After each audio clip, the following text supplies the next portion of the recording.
ang ika-4 na kabanata ng ikalawang sulat ni San Pablo sa mga taga-Korinto. Kaya nga sa pagkakaroon namin ng ministeryong ito, ayon sa aming tinanggap na kaawaan, ay hindi kami nanghihina.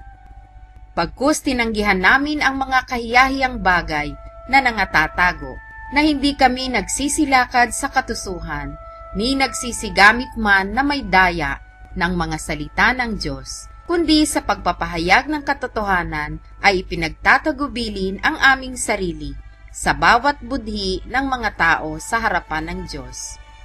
At kung ang aming ebanghelyo ay natatalokbungan pa, ay may talukbong sa mga napapahama.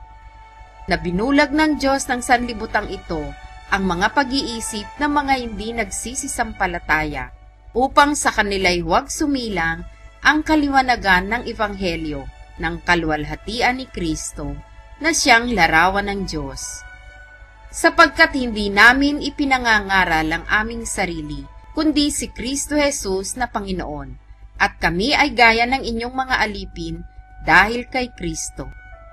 Yamang ang Diyos ang nagsabi, magniningning ang ilaw sa kadiliman, na siyang nagniningning sa aming mga puso, upang magbigay ng liwanag ng pagkakilala sa kaluwalhatian ng Diyos sa mukha ni Jesucristo.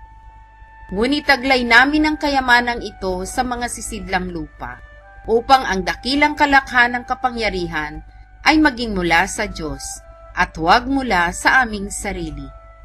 Sa magkabi-kabila ay nangagigipit kami, gayon may hindi nangaghihinagpis, nangatitilihan, gayon may hindi nangawawala ng pag-asa. Pinag-uusig, gayon may hindi pinababayaan.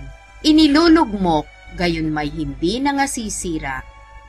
Laging saan may tinataglay sa katawan ang kamatayan ni Jesus, upang ang buhay ni Jesus ay mahayag naman sa aming katawan. Sapagkat kaming nangabubuhay ay laging ibinibigay sa kamatayan dahil kay Jesus, upang ang buhay naman ni Jesus ay mahayag sa amin lamang may kamatayan. Kaya nga ang kamatayan ay gumagawa sa amin, datapwat ang buhay ay sa inyo. Ngunit yamang mayroong gayong ding espiritu ng pananampalataya, na gaya ng nasusulat, sumampalataya ako, at kaya't nagsalita ako. Kami naman ay nagsisisampalataya, at kaya't kami naman ay nangagsasalita. Na aming nalalaman na ang bumubuhay na mag-uli sa Panginoong Hesus ay siya ring bubuhay na mag-uli sa amin, na kalakip ni Jesus, at ihaharap kaming kasama ninyo. Sapagkat ang lahat ng mga bagay ay dahil sa inyo, upang ang biyaya na pinarami sa pamamagitan ng marami ay siyang magpasagana ng pagpapasalamat sa ikaluluwalhati ng Diyos.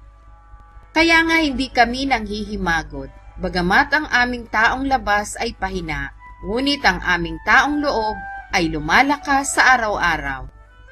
Sapagkat ang aming magaang kapighatian na sa isang sandali lamang ay siyang gumagawa sa amin ng lalo't lalong bigat ng kaluwalhatiang walang hanggan. Samantalang kami ay nagsisitingin hindi sa mga bagay na nangakikita, kundi sa mga bagay na hindi nangakikita, sapagkat ang mga bagay na nangakikita ay may katapusan. Datapwat ang mga bagay na hindi nangakikita ay walang hanggan.